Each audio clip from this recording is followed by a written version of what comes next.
सुमित को हमेशा से खिलौनों का बहुत शौक था। उसकी माँ ने उसे एक पुराना खिलौना खरीद कर दिया जो एक गुड़िया की तरह दिखता था। ये गुड़िया बहुत सुंदर थी, लेकिन उसके चेहरे पर एक अजीब सी मुस्कान थी। सुमित ने गुड़िया को अपने कमरे में रख दिया और उसे सोनी नाम दिया। रात को जब सुमित सो गया तो उसने सपने में सोनी को देखा। सोनी ने कहा, सुमित, क्या तुम मेरे साथ खेलोगे? सुमित ने हंसते हुए कहा, हाँ, और खेलना शुरू कर दिया। लेकिन जब उसने आंखें खोली तो देखा कि सोनी उसके बिस्तर पर नहीं थी। अगली रात सुमित फिर सो गया। इस बार सोनी ने कहा, मैं तुम्हारी दोस्त बन गई हूं, मुझे कभी मत छोड़ना। सुमित ने डर कर कहा, मैं तुम्हें छोड़ दूंगा, तुम बस एक खिलौना हो। उसके इस वाक्य पर सोनी की मुस्कान और भी बड़ी हो गई। इसके बाद से सुमित को अजीब घटनाएं होने लगीं। उसके कमरे का सामान जगह बदलने लगा और कभी-कभी गुड़िया खुद से हंसने लगती थी।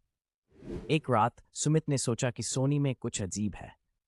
उसने गुड़िया को फेंकने का फैसला किया, लेकिन जैसे ही उसने ऐसा किया, उसके कमरे में अचानक एक अंधेरा छा गया।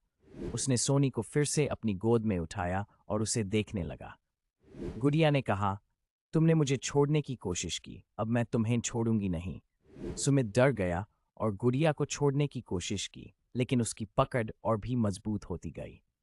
अंत में सुमित ने गुड़िया को तोड़ने का निर्णय लिया। लेकिन जैसे ही उसने ऐसा किया, गुड़िया की आवाज गूंज उठी, तुमने मेरी हिम्मत की, अब मैं तुम्हें हमेशा के लिए अपने पास रखूंगी। सुबह होते ही सुमित का परिवार उसे नहीं खोज पाया। लोग कहते हैं कि सोनी अभी भी उस कमरे में है और जो भी उसे छूता है वह कभी वापस नहीं आता।